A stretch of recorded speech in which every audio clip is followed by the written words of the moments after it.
So let's continue with the last part of the sympathetic nervous system. So we have discussed the classification, its action, the drug's action on various system in the body. After that, we are moving on to the next portion, which is about the clinical uses and especially the therapeutic uses and its toxicities.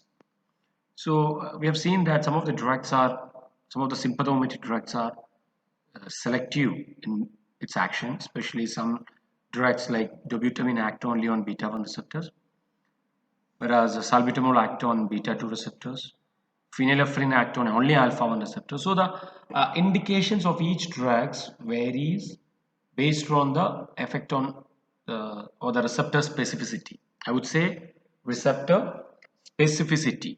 All right. So here let's start with the clinical uses. What are the uses of these sympathomimetic drugs? And again, sympathomimetics is a broad term where there are direct acting, indirect acting, and even the direct acting, there are receptor specific agents. Fine. Adrenergic agonists can be used in the following areas. It's again, this is a broad classification. Anaphylactic shock. I would say it's a vascular use. It is a sort of vascular use. And adrenaline or epinephrine is the drug of choice. It is life-saving drug in the treatment of anaphylactic shock. And some of the drugs or CNS stimulants or drugs which can cross blood-brain barrier has got some CNS applications like narcolepsy, ADHD, etc. We'll be discussing that. Then in the eye, some drugs, maybe phenylephrine, methoxamine, etc. These are having direct effect on the dilated pupillary muscle and produce mydriasis. So it can have some effect in the eye. Plus, some of the sympathomatic drugs may promote the uveoscleral outflow, and therefore it can be used in treatment of example like treatment of glaucoma. Then bronchi, definitely you know that beta 2 receptors are there, and these drugs are used as drugs like salbutamol, terbutaline used in bronchial asthma. Now, cardiovascular application, because you have seen that there are alpha 1 receptors on the blood vessels, beta 2 receptors on the blood vessels, beta 1 receptors on the heart. So, stimulation of these receptors can exert various effects in the cardiovascular system, including blood pressure. Then genitourinary tract, your urinary bladder, then uterus, etc. Again, there also it has got some significant clinical indications. So let's see one by one. Anaphylactic shock. I think I remember that we have discussed the role of these drugs, especially adrenaline is a life-saving drug, and I told you this is mainly because it is a physiological antagonist of histamine. I remember that we have discussed elsewhere. I think when we discuss about the allergic or the hypersensitivity reaction, this is a type of hypersensitivity reaction. To be precise, it's type 1 anaphylactic allergic reaction or hypersensitivity reaction, right? So, ephedrine is the drug of choice for the, sorry, I'm sorry, not adrenaline or epinephrine. I'm sorry for that. Adrenaline or epinephrine is a drug of choice for the immediate treatment of anaphylactic shock. Okay, and it's a life-saving drug. So, and I told you this is mainly because it's a physiological antagonist. It's preferred because it's an effective physiological antagonist of many of the mediators of anaphylaxis, which is mainly histamine. Histamine is a potent vasodilator, and the vasodilatation produced by histamine can be countered by adrenaline. This is the reason why it is used as a life-saving drug. And of course, as an adjunct therapy, antihistaminics, first generation, second generation antihistaminics are also. Then corticosteroids, IV, may also be used, but these agents are neither as efficacious as epinephrine nor as rapid acting. And that's why I wanted to emphasize that anaphylactic shock, whenever you hear about anaphylactic shock, epinephrine is a name or the term should come to your mind. That's very important. So generally, route of administration intramuscular, followed by subcutaneous, and rarely IV also. When you use IV, you should be used with precaution and only after diluting the drug appropriately. Dilution is very important. Zero point 0.3 milligram to zero point 0.5 milligram, that is 0.3 ml to zero point 0.5 ml of 1 in 1000 epinephrine tartarate. It is available as tartarate ambule to be given every half an hour till the patient fully recovers. So this is a dose for the treatment of anaphylactic shock. Zero point 0.3 to zero point 0.5 milligram of 1 in 1000. This is a strength, and usually the strength of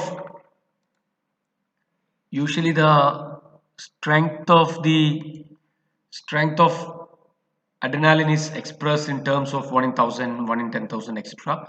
So 1 in 1000 means 1 gram in 1000 ml, that is 1 gram in 1 liter.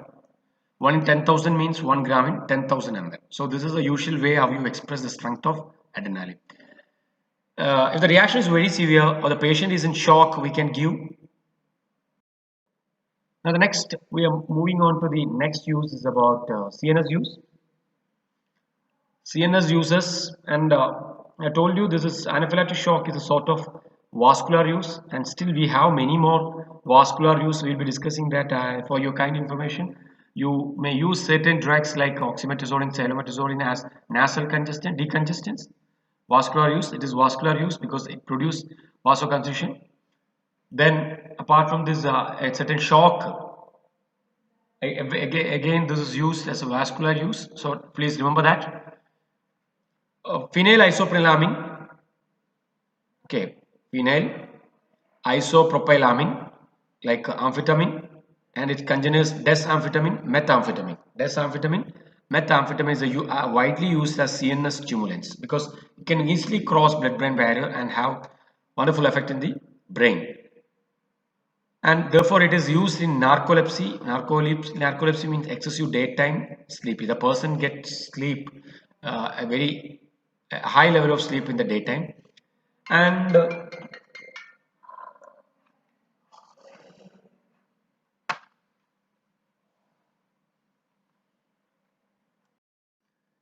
so weight reduction, because you know that anorexia is something which can be produced by the CNS stimulant or CNS specific agents. Especially amphetamine has an adverse effects produce anorexia, and some of the drugs used as anorectics for the management of obesity had a specific effect on the CNS, which alter the CNS function. So it is helpful in initiating weight loss, but it's insufficient to maintain it. See, everywhere, like whatever you consider, this inducing the weight loss is okay. It is somehow easy task, but the maintenance. So even these medications are also not able to. With these medications, you cannot go for that.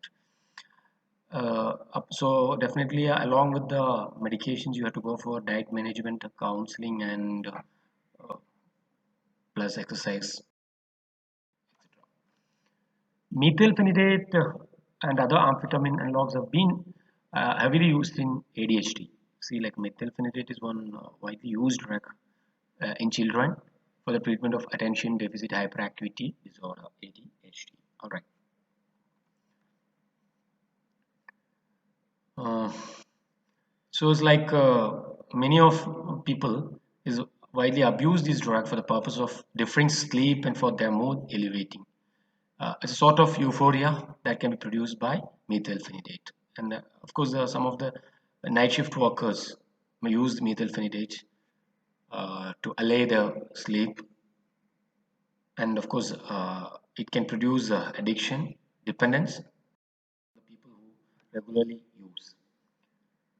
The eye, you know that the alpha 1 receptors are there in the dilated pupillate, and a selective alpha 1 agonist like phenylephrine and tetrahydrozoline are often used to reduce the conjunctival itching and congestion caused by irritation of allergy. Then it's an effective mydriatic. Of course, it is used in ophthalmology for the fundoscopic examination, and it won't produce cycloplegia, whereas atropine like drugs produce cycloplegia. I'll tell you what is atropine. Atropine is a parasympathetic drugs or then alpha 2 agonists like apraglonidine and brimonidine uh, is used in glaucoma. Again, we will discuss that in detail. Alpha 2 selective agonists appear to reduce aqueous humor synthesis. See, beta receptors are also there, then alpha 2 receptors are also there. Both the stimulation of alpha 2 receptor reduce the secretion, whereas blockade of beta receptors reduce the aqueous humor production. And the next indication is asthma. So you know that there are plenty of beta 2 receptors on the tracheobronchial tree and the bronchi. So what happened? This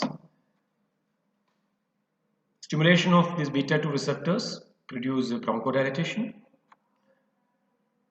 So selective beta 2 agonists like salbutamol can provide symptomatic relief from asthmatic bronchoconstriction. We have short-acting and long-acting drugs here. We have salbutamol, metoprolol, terbutaline. These drugs are short-acting and used for the acute termination of asthmatic attack and not recommended for the prophylaxis. For the prophylaxis, we generally use, you may go for long-acting drug. Formoterol, formoterol is an example, and it is safe and effective and maybe life-saving in the treatment of bronchospasm. Okay. Then, so this is, as I told you, salmeterol, formoterol, and indacaterol are long-acting drugs and not recommended for the acute termination of asthmatic attack. And the reason why, because it has got a slow onset of action, but long-acting. Therefore, it is used in or preferred in prophylaxis of asthma. Okay, that's why in combination with the corticosteroids is nowadays is a usual protocol for the prophylaxis of asthma. And if used alone, they can in fact worsen mortality. So it is now moving on to the cardiovascular applications. So we have discussed the vascular use, bronchial asthma, or the bronchi. Then moving on to the cardiovascular application, and CNS also discussed. First one, condition in which an increase in blood flow is desired, especially conditions like a heart failure and some type of shock, especially cardiogenic shock. An increased cardiac output and blood flow to the tissue is needed. So there you may use beta 1 agonists like dobutamine. It may increase the cardiac contractility and reduce the afterload to a great extent by decreasing the impedance to ventricular ejection through small beta 2 effect.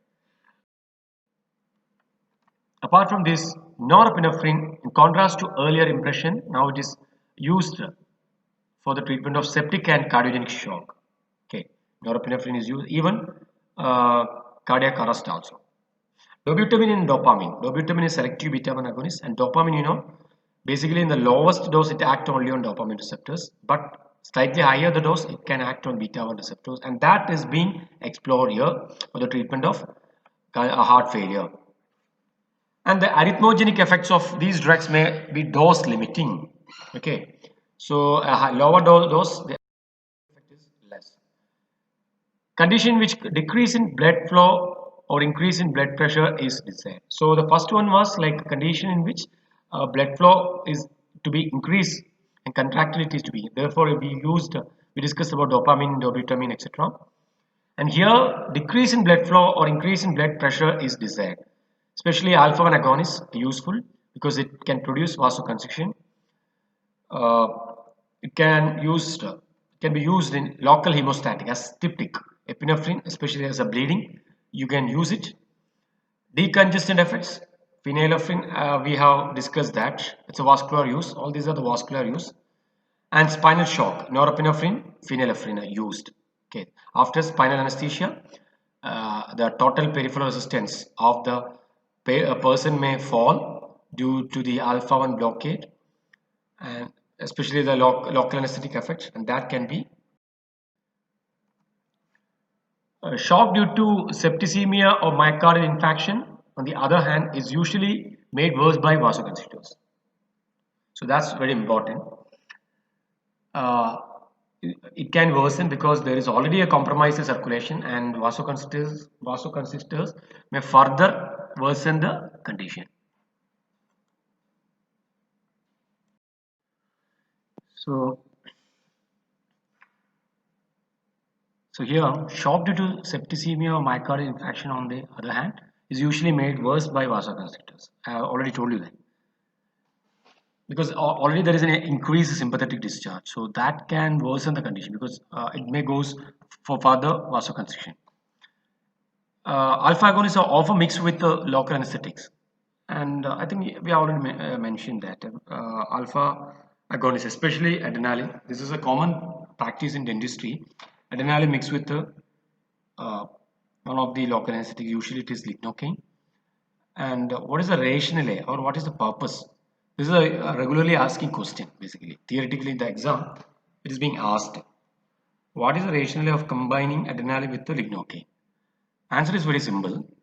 Adrenaline, when you give with the local anesthetics is supposed to work or act in the local vicinity wherever the drug is being deposited. So what happens, wherever you deposit the drug with any technique, maybe infiltration or nerve block, whatever, there will be plenty of capillaries, and these capillaries may take away the drug into systemic circulation, which can leads to rapid metabolism, systemic toxicity.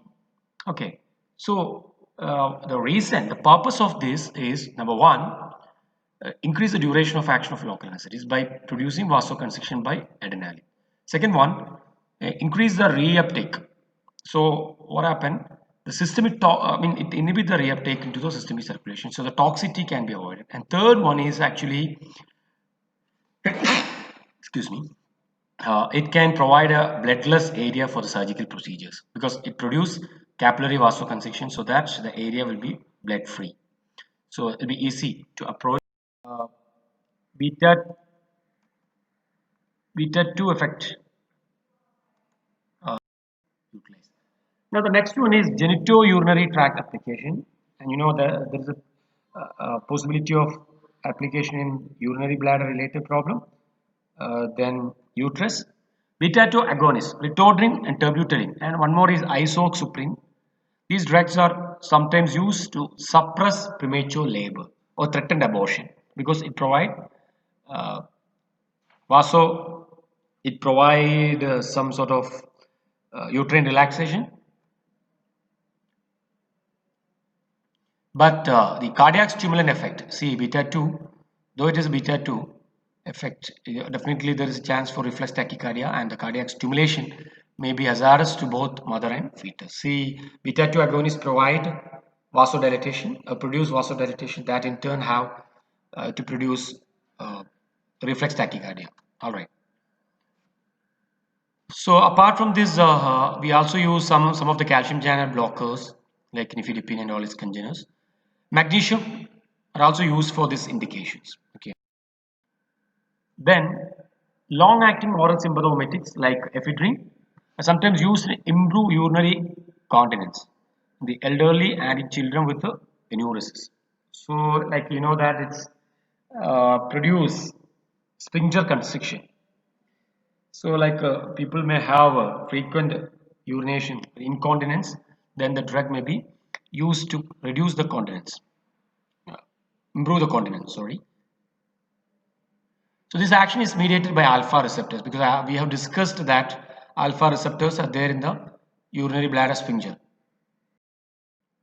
So these are the uses. So we have discussed cardiovascular uses, genitourinary, CNS uses.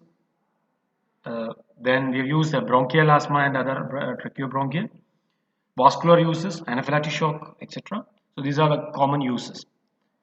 Now moving on to the toxicity. Again, the toxicities depend on the type of the receptor is activated and type of the drug is used. The limited penetration to the brain because it has got a strict restriction due to the presence of monoamino oxidase and COMT at the blood-brain barrier. So the endogenous catecholamines are restricted to the entry into the brain. In the periphery, the adverse effects are extension of the pharmacological action on the alpha and beta receptor. Alpha and beta receptor.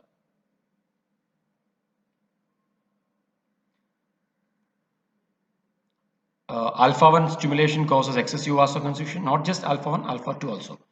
Cardiac arrhythmia is mainly due to beta 1. Myocardial infarction because it produces vasoconstriction as well as increase heart rate and force of contraction. So myocardial infarction may be precipitated, especially in patient with the risk for it. Hemorrhagic stroke and pulmonary edema or hemorrhage. So all these are mainly due to the alpha 1 action and beta 1 action. Okay. Then, addition to this, phenyl isopropylamine may produce mild to severe CNS toxicity because it can cross blood-brain barrier and produce. And depend the dosage, like how strength it is used. Small doses, they induce nervousness, anorexia, and insomnia. Insomnia is a very common problem with the phenyl isopropylamine. And higher doses, they may cause anxiety, aggressiveness, or paranoid behavior. Convulsions, seizures, so one toxicity with the beta 2 agonist like salbutamol.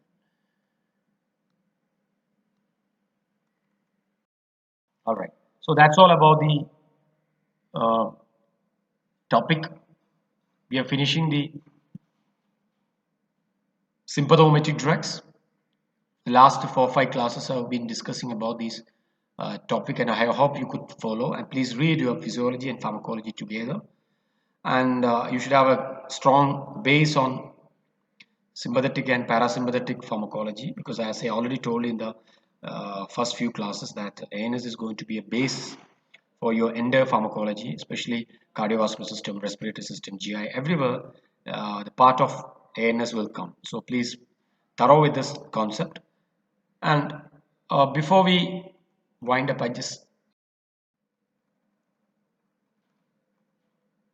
one more is tyramine. I forgot to tell you that option E is tyramine.